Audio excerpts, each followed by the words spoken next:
Hola chicos, espero que estén teniendo un buen día. El propósito de este vídeo, de esta grabación, es compartirles un poco de la dinámica de cómo va a estar funcionando eh, la cuarta experiencia de laboratorio. Y bueno, para esto lo que voy a hacer, como hemos hecho en clases anteriores, es irme guiando con el mismo reporte que ustedes van a elaborar y explicar unos cuantos detalles que van a ser de interés para la compleción de este reporte. Entonces, bueno, como ustedes pueden ver, en esta primera parte, en la parte A, vamos a acceder a un simulador, que es el que se encuentra en este link. Y bueno, según se indica en las instrucciones que ustedes pueden leer a detalle en este reporte, la idea es que este simulador nos va a permitir conocer geometrías de distintas moléculas. Y bueno, más que todo lo que quiero mostrarles en esta parte son distintos controladores de los que se deben de manejar para este simulador. Lo más importante, vean ustedes chicos, es que en esta pantalla aparecen dos modos para utilizar el simulador. Hay uno que se llama modelo, que es el que está en este momento, y también hay un modo de moléculas reales. La diferencia es que ustedes van a notar los ángulos de enlace en este modo de moléculas reales corresponde a valores experimentales y a moléculas que se han medido de forma experimental. Entonces son un poco diferentes al valor de ángulo de enlace canónico que ustedes han ido aprendiendo durante el curso de teoría. Por ejemplo, si nosotros nos ponemos acá en modelo, y vean que aprovecho una vez para señalarles que uno puede, la idea de este modo es que uno puede formar su propia molécula agregando enlaces dobles, triples, sencillos, puede agregar pares solitarios y puede escoger esta opción de mostrar ángulos de enlace. Vean que también en este panel que dice nombre es posible seleccionar la casilla para que se muestre la geometría de la molécula y la geometría del dominio de electrones. Entonces ustedes recordarán de teoría, espero que ya hayan empezado a ver un poquito de este tema. A veces esta geometría del dominio de electrones pues no calza con la geometría de la molécula y en algunos casos sí. Vean que en este caso tenemos un tetraedro, pero por ejemplo si removemos uno de estos enlaces y colocamos un par solitario, vamos a obtener una distinta geometría del electrón o geometría de los dominios electrónicos en comparación con la geometría de la molécula. Entonces, la idea de estos dos modos, como aparecen en las indicaciones de este reporte, es que ustedes van a jugar un poco con eso y van a construir o a partir de utilizar este simulador van a completar estos cuadros. También les quiero comentar un poquito más que todo para dar como una pista de qué tipo de referencias o qué tipo de información es la que se espera que ustedes investiguen en aquellas preguntas que son entonces de investigación. Por ejemplo, esta pregunta 1 nos pide explicar por qué al mover repentinamente un átomo o un par de electrones libres, los dominios adyacentes a este también se mueven. Entonces, acá la palabra clave o el factor que ustedes tienen que enfocarse es en la repulsión. Hay que recordar que toda esta parte de la geometría molecular está basada en una teoría que trata de repulsión de electrones. Los electrones son cargas negativas y las cargas iguales se repelen entre sí, de manera que las nubes electrónicas alrededor de un enlace o alrededor más bien de los núcleos de los átomos van a causar que estos núcleos se muevan de una manera donde se maximiza la distancia que hay entre ellos y al maximizar esa distancia se minimizan las repulsiones.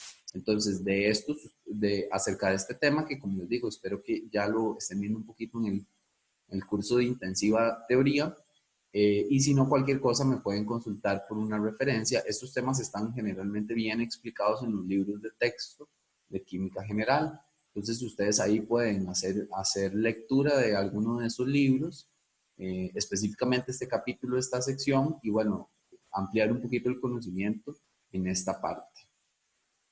Vean que en esta segunda pregunta, eh, vamos a ver, nos pide explicar cuál es el efecto de los pares de electrones de no enlace sobre la distribución espacial en los átomos de una molécula.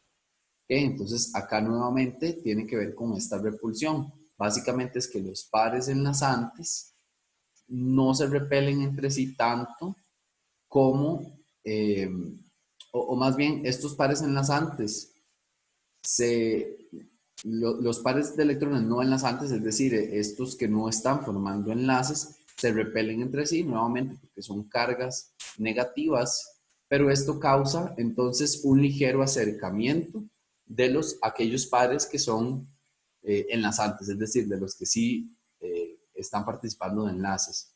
¿Cómo podemos ver esto? Por ejemplo, en el simulador. Eh, bueno, el agua de hecho es un buen ejemplo. Vean que el agua, en términos de la geometría del electrón, es una molécula tetraedro. ¿Por qué? Porque hay 4 sustituyentes y cuando hablamos de geometría del electrón estamos contando aquellos sustituyentes que son un átomo y también los pares de electrones. De modo que la geometría que estamos obteniendo es un tetraedro. Pero ¿qué es lo que está pasando? Esto no va a tener ángulos, como nosotros podemos ver si pedimos mostrar si chequeamos esta opción de mostrar ángulos de enlace, no va a tener el ángulo de un tetraedro, que es 109.5, va a tener un ángulo un poco menor. Y eso se debe a que es distinto el efecto que tienen pares de electrones con respecto al efecto o a la repulsión que causan los electrones que están formando enlaces con otros átomos. Acá la repulsión entre ellos dos causa un ligero acercamiento entre estos dos átomos y por eso ese ángulo, a pesar de que es un tetraedro, no mide 109.5, sino que es un valor ligeramente menor. Entonces, por ahí va la discusión para esta segunda pregunta. En esta parte, ustedes en la parte 2, van a seguir utilizando este simulador, pero justamente en el modo de modelo. Y entonces acá la idea es, como ustedes vieron, se puede customizar, se puede crear su propia molécula, porque yo decido cuántos pares de electrones le pongo, si tienen enlaces dobles, triples, sencillos. Y bueno, también puedo obtener la geometría de la molécula y también la geometría de los dominios de electrones. ¿Okay? En esta actividad de lo que se trata, ustedes ya leyendo con tiempo las instrucciones van a ver, tenemos que escoger 3 moléculas y esto está basado en el nombre de cada uno de nosotros. Entonces, por ejemplo, mi nombre es Emerson Zamora, Marín. Entonces la idea es que yo tengo que escoger un compuesto que empiece con E, un compuesto que empiece con Z, o más bien el compuesto que está asignado a la letra Z, que vean que en el caso de E sería esta molécula de carbono 4 cloros, y en el caso de la Z sería este de acá. Y bueno, también tendría que escoger una tercera que corresponde a la letra M. Entonces ustedes ahí completarán esa actividad. Un detalle que sí quería ampliar, chicos, para este reporte, porque me parece importante que ustedes conozcan, es que de forma instructiva el reporte les está señalando que utilicen un simulador. Sin embargo, hay algunos otros que nos pueden funcionar y son sumamente intuitivos y prácticos de utilizar para ver otras propiedades. Por ejemplo, en esta pregunta 3 que nos pide, nos da las estructuras tridimensionales de estas dos moléculas, sulfuro de hidrógeno y también clorometano, y lo que nos pide es explicar por qué son polares. Entonces acá el concepto que es importante recordar tiene que ver con el momento dipolar. El momento dipolar es una cantidad vectorial, es decir, es una cantidad que depende de dirección y de coordenadas en el espacio. Y entonces eso hace que dependa de la geometría tridimensional que tiene cierta molécula y es por eso que son dos propiedades que están muy relacionadas. ¿Por qué les sugiero acá el uso de un segundo visualizador de moléculas que se llama MolView? Bueno, porque en el caso de MolView, lo vamos a ver en breve, este permite mostrar o muestra de una forma gráfica lo que son momentos dipolares y también el momento dipolar resultante de una molécula, que son conceptos, recuerden, distintos. Una cosa es el momento dipolar de un solo enlace, que eso tiene una dirección que siempre es del átomo menos electronegativo hacia el átomo más electronegativo, y cuando estamos hablando del momento dipolar, eh, total o normalmente aparece en las referencias solamente como momento dipolar, en ese caso nos referimos al de toda la molécula. Entonces, este es un visualizador de moléculas que yo pienso que les puede funcionar muy bien para esta parte. Acá se los estoy mostrando. Yo luego les voy a pasar la página, sin embargo ustedes acá la pueden ver. La dirección es smallview.org. Y entonces ustedes cuando ingresen simplemente cierran esta ventana y vean que acá aparece una barra donde hay libertad de buscar una molécula. Entonces, por ejemplo, si yo quiero hacer la búsqueda de el sulfuro de hidrógeno o del clorometano, puedo poner su fórmula. Por ejemplo, con yo colocar esto, ya él me reconoce el compuesto y vean que acá está la estructura. En este panel de la derecha, acá con el scroll, se puede hacer la molécula más grande, pues yo tengo una molécula o bueno, una estructura en 3D de esa molécula, que me muestra entonces, me ayuda a visualizar mejor el tamaño relativo que tiene un átomo con respecto a otro. Y también, como les mencionaba, tiene algunas herramientas de para calcular momentos vectoriales o momentos dipolares. Vean que, como ustedes se podrán imaginar, para esta molécula, dado que el átomo de cloro es un átomo bastante electronegativo, va a existir un momento dipolar en esa dirección. Entonces, en esta pestaña que dice JMOL, ustedes pueden generar cosas interesantes. Por ejemplo, esta opción que dice Bond Dipole, lo que me muestra, bueno, ahí hay que darle un pequeño momento al cálculo que ella hace. Vean que ahora me genera la estructura con unas ciertas flechas que lo que están mostrando básicamente es la dirección del dipolo que tiene cada enlace. O sea, esto sería el dipolo de cada enlace. Pero hay otra opción que me permite mostrar el dipolo total, que sería el dipolo de la molécula, y entonces es el que me señala o el que a fin de cuentas me puede ayudar a discriminar o a ver si una molécula es o no polar. Porque recuerden que en toda molécula va a existir momentos de enlace o dipolos de enlace, pero puede ser que por la geometría estos dipolos se cancelen. En algunas moléculas se van a cancelar y en otras no. De modo que vean que acá sale en color naranja ese dipolo resultante y evidentemente está apuntando hacia el átomo de cloro en este caso. Se pueden generar, en esta opción clean, ustedes pueden limpiar esas flechas que aparecen y se pueden generar otras cosas importantes que también ustedes verán y que están ligeramente asociadas a estos temas. Se puede hacer medición de distancias de enlace y también de ángulos de enlace. Entonces vean que, por ejemplo, yo aquí podría medir, si selecciono la opción que dice angle, puedo medir cuál es el ángulo que hay entre este átomo de cloro, el átomo central de carbono y uno de los átomos de hidrógeno, por ejemplo. Y vean que esta medición no corresponde, a pesar de que esto es un tetraedro, no corresponde al valor de 109.5 de forma exacta. Y bueno, sabemos que esto es porque en las moléculas reales, pues hay que tomar en cuenta también el tamaño real que tiene cada núcleo de los átomos que están en esa molécula. Entonces, acá también les queda pues esa herramienta que es de utilidad y se pueden generar otras cosas como superficies superficies MEP, que es un parámetro interesante, posiblemente ustedes lo vean también en teoría. Este tipo de superficies es otra forma de representar hacia dónde está la mayor densidad electrónica de una molécula, pero en un código de colores. ¿Okay? Entonces, las zonas hacia tonos más rojos son las zonas donde hay mayor densidad electrónica. Entonces, lo más común es que en esa zona de la molécula, pues van a haber átomos más electronegativos y esa es la razón por la cual ahí se acumula en ese volumen esa densidad electrónica. Y los tonos más azules van a estar cercanos a aquellos átomos que más bien son poco electronegativos y entonces tienen muchísima menor densidad electrónica. Entonces hay un par de herramientas con las que ustedes pueden jugar un poco y que les puede ayudar para darle respuesta a esta pregunta, por ejemplo, y también a la que sí. Que vean que en esta pregunta 4 también les sugiero el uso de este MolView y lo que nos pide es justificar por qué entre estos dos compuestos hay uno que posee un mayor momento dipolar. Entonces, nuevamente, acá el concepto que es importante para efectos de que cuando ustedes expliquen y desarrollen este reporte, va a ser recordar que el momento dipolar de enlace, que es un parámetro que corresponde a cada enlace de la molécula, no es igual al momento dipolar o al momento dipolar molecular, que sería la sumatoria vectorial de estos momentos de enlace.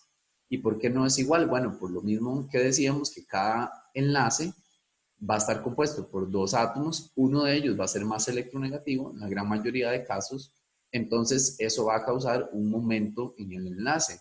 Sin embargo, a veces las moléculas tienen simetría, de modo que esos enlaces se cancelan. Entonces vean, por ejemplo, acá esta molécula que nos pide analizar, que se llama trifluoruro de boro, yo puedo venir también, estos errores, por cierto, ustedes los pueden ignorar, y si yo busco, ya olvidé cuál era, si yo busco el BF3,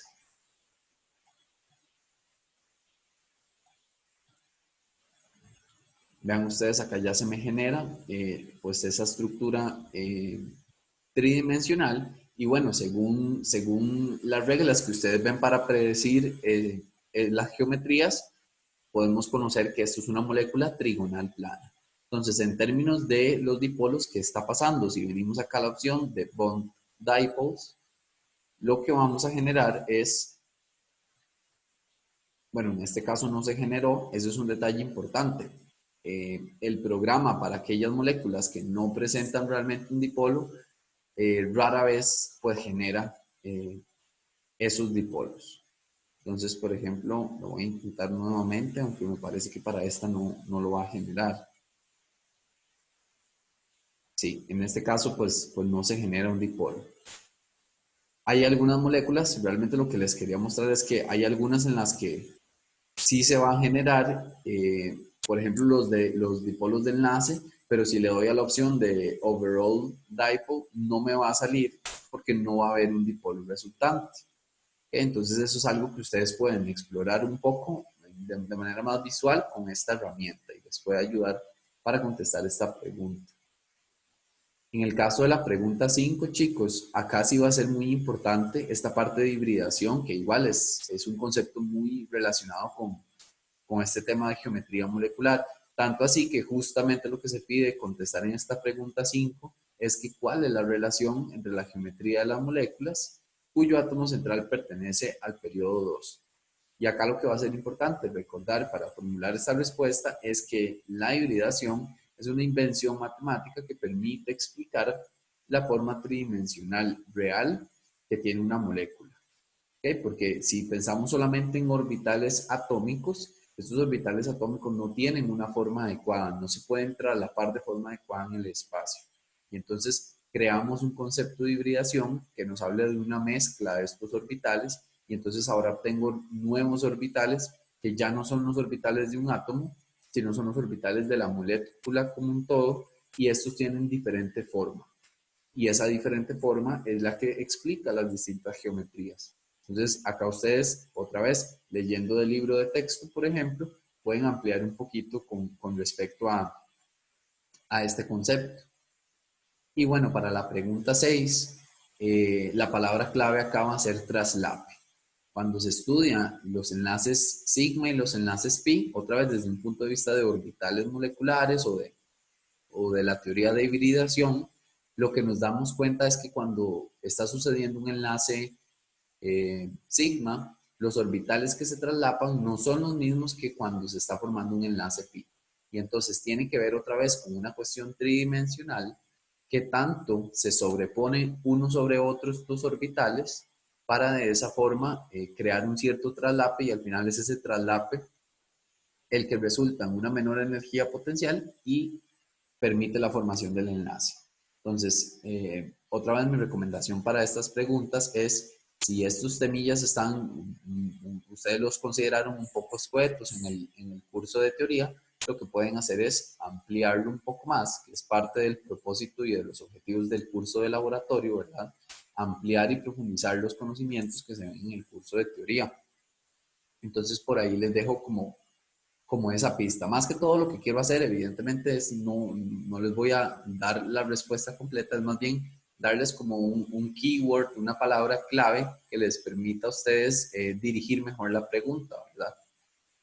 Y bueno, con respecto a estas últimas, realmente son un poco más, son preguntas un poco más técnicas o como más automáticas, ¿verdad? Es solamente conocer el concepto de qué representa un enlace sigma, qué representa un enlace pi, y hacer un conteo.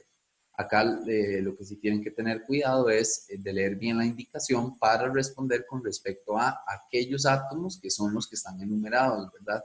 No se debe tomar en cuenta la totalidad eh, de la molécula en algunas de las preguntas, ¿verdad? Aquí, por ejemplo, esta pregunta C, la 7C, dice que cuáles átomos señalados con los números 1 y 5, es decir, ahí hay 5 átomos señalados y la idea es que ustedes puedan distinguir cuáles de estos poseen geometrías diferentes a sus geometrías moleculares. O sea, geometrías de dominio de electrones que no es la misma que su geometría molecular. Entonces acá lo que hay que tomar en cuenta o lo que hay que recordar es que pueden existir diferencias entre la geometría que considera los pares de electrones libres y la que no, que sería la de la molécula, lo que llamamos geometría molecular. Entonces, bueno, ese ejercicio ahí ustedes lo pueden resolver sin ningún problema con aludiendo a este concepto, ¿verdad? Y bueno, finalmente tienen conclusiones y referencias. Nuevamente, chicos, ya para finalizar este vídeo, quizás extendí un poquito más de lo que pensé. Muy importante recordar la cuestión de las referencias. Recuerden utilizar referencias adecuadas. A nivel universitario no utilizamos referencias, ¿cómo decirlo? No utilizamos referencias que no sean validadas o que no sean aceptadas, que quede una duda de dónde procede esa información, ¿verdad? Entonces consideramos como referencias adecuadas aquella información que está en libros de texto, en artículos científicos, porque es conocimiento que pasó por un proceso de revisión, ¿verdad? No le estamos haciendo caso a cualquier información que encontramos en Internet, que si bien a veces es muy útil, no podemos tener tanta certeza de si es información correcta, ¿verdad? Si es verídica. Entonces, pues eso sería, chicos. Espero que les vaya súper bien en este reporte y bueno, cualquier duda, como siempre, ustedes saben que pueden consultarme sin ningún problema. Tengan un buen día y que estén súper bien.